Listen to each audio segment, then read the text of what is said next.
Hey guys, long time no see. It has been a while. I would like to apologize for the break. As you can see, I am in a new area now.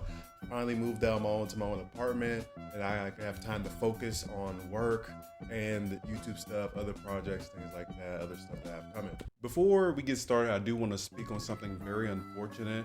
I have since graduated college, which that isn't the unfortunate bit. But if you've seen my first video back, you know that I've been skating and everything, and I've built up quite a few friends that skate at the college I went to, and they have since removed the skate park out of nowhere for no reason at all. I remember the day they removed it, the group chat was on fire. Everybody was like, just how could they do this and everything. So there is a petition out and everything trying to get the skate park back. I will link it in the comments if I can find it. But it just really sucks because that was an area that a lot of people like to go and hang out, and it was a good recreational activity after school. And yeah, I just wanted to mention that before I got the video started. Now for today, I want to focus on the Galaxy Watch Ultra. But to do that, we have to start from the beginning with my first Galaxy Watch, the Galaxy Watch 4 Classic. So starting off with my Galaxy Watch story, I had the Galaxy Watch 4 Classic for about 2 years. And over that 2-year time frame, the battery started getting worse and worse. It started at 2 days, and it went to a day and a half, and then it went to a day, and it was really noticeable. It also started chipping at the sides and just slowing down, and I was like, okay, it's time for me to get a new watch. And around that time, the Galaxy Watch Ultra was being announced, and I looked at it. The design was okay. I knew it was gonna take some getting used to, but the main thing that made me get it was, I don't know if you have any experience with the Samsung store, but their trade-in value for their products is really good. For that old Galaxy Watch, I was able to get $300 for it, along with a school, like an education incentive, and along with a sale that was going on at the time. So I decided to get the Galaxy Watch Ultra and trade in my Galaxy Watch 4. Now, there's a lot of people out there that use watches and view watches as some sort of status symbol. I try not to view it like that. There are usually 3 different reasons why I like to have a smartwatch. Those reasons being exercise, style to a certain extent, and its health tracking features that the watch has. In regards to exercise on the Galaxy Watch, it's more of the same, but if it's not broke, don't fix it, in my opinion. It has a curated list of a bunch of exercises. You can find things from skating to biking to just general weightlifting, even specific types of weightlifting you can do. And for the rare occasion that it isn't on that list, you can always add a workout as well. So you can always have a specific place for your workout. As a side note with exercising, anything that uses GPS tracking, such as biking, running, walking, jogging, whatever exercise you're using that you're going to a physical location, on the Galaxy Watch Ultra, the location tracking is better than the previous Galaxy Watches, meaning that it more accurately represents where you have been and where you started and where you finished. Style-wise, like I mentioned earlier, it took me a while to get used to it. It's kind of like a squarish and circular design. If you are familiar with the older Galaxy Watches, they've all been circles in the past. And the previous few, I think the Galaxy 6 Classic and then there's a 4 Classic, they have a rotating bezel on it. So instead of swiping on the screen, you can swipe just on the bezel. Maybe if your hands are dirty, something like that, you don't want to get the screen wet. I really like that on the old watch. Why it's now on the Ultra, I don't know, because a lot of people like it, at least from online. You know, online and real life is different sometimes.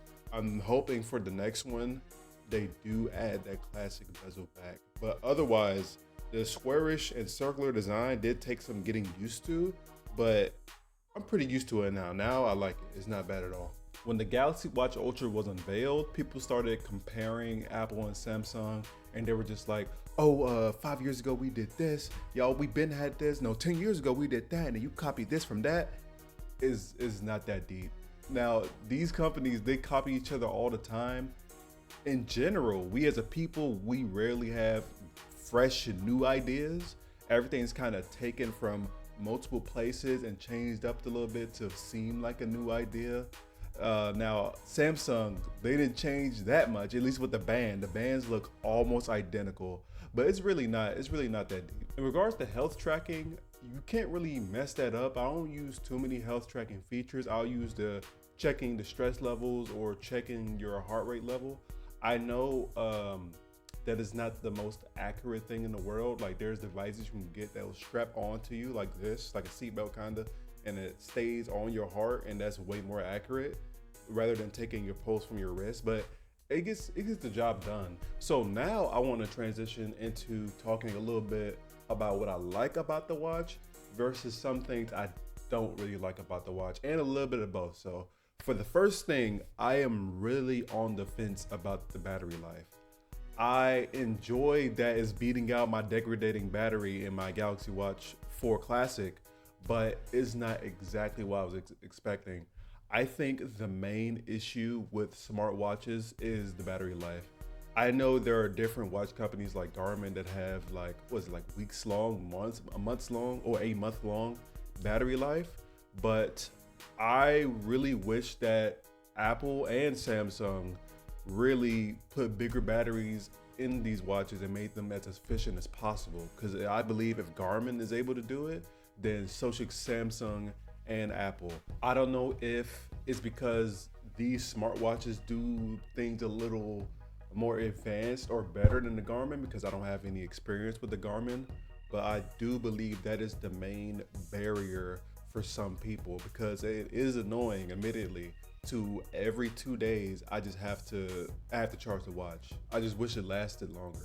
But a really good standout is the smoothness. I enjoy how smooth this watch feels over my last watch, whether it's me just going and opening an app, Facer, or if I'm going to do a shortcut, like a button shortcut on the app, or if I'm doing like a shortcut for a workout. Everything's very fluid and fast, and I really appreciate that about a watch. That changed my life completely. It was like I wasn't even wearing the watch. No more irritation. Everything was good. It's kind of breathable, and I chose that. For that changed my life completely. It was like I wasn't even wearing the watch. No more irritation. Everything was good. It's kind of breathable, and I chose that. For that changed my life completely. It was like I wasn't even wearing the watch. No more irritation. Everything was good. It's kind of breathable, and I chose that for the Galaxy Watch Ultra. I chose the black trail band, and I'm having the same experience. So if you have one of those rubber default bands on your Apple Watch or on your Galaxy Watch, you may need to use a nylon band for that. That changed my life completely. It was like I wasn't even wearing the watch. No more irritation. Everything was good. It's kind of breathable, and I chose that for the Galaxy Watch Ultra. I chose the black trail band, and I'm having the same experience. So if you have one of those rubber default bands on your Apple Watch or on your Galaxy Watch, you may need to use a nylon band for that. The first thing that's kind of meh on the watch would be the clasp. Now this clasp, I've gotten a little more used to it, but it's not as intuitive as my old band clasp was. On my old Galaxy Watch, I had a magnetic clasp that was third party. It kind of just pops on, pops off, pops on, pops off. This one doesn't do that. You can't just take it off. There's this kind of pinch gesture that I'll have up on the screen that you have to do, and you kind of pinch it, it pops, and then you clasp it back on. But it's not as intuitive as my old watch band. Now, instead of getting that third party, I keep this watch band because I really like the ripples and everything and how it looks, and the little like bubbles from the front here. I like how it looks, so I'll put up with it, but it's not my favorite thing in the world. These next two things, I have never heard anyone talk about the Galaxy Watch at all. There is something horribly wrong with the timer app on the watch. Now, if I set a 15-minute timer, it'll go down to 15 minutes, and then it'll, alarm and everything. I turn it off. You know the deal with timers.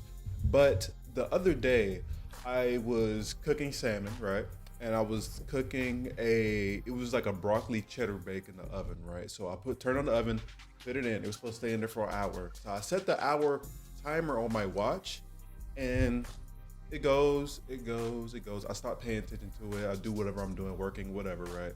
And out of nowhere, by the time I remember I have a timer on, I'll look back at my watch and it'll be gone. There'll be no timer. So I don't know how long time has passed. It's like the longer the timer, I say around 30 minutes, you'll be good. But anything longer after that, the timer just disappears at a random time. I have no clue why. At first, I was thinking maybe it's because I go off the timer screen and then it's been a while, so then it just deletes itself. But I tried to have it stay on the timer screen, and I'll show you what I mean by that in video. But it disappears at times. I have no clue why. Um, I'm sure I'm not hitting anything. Maybe because I have always on display on. I have no clue, but it's very annoying, especially when it's something sensitive like cooking. And let me talk about the random line on my watch.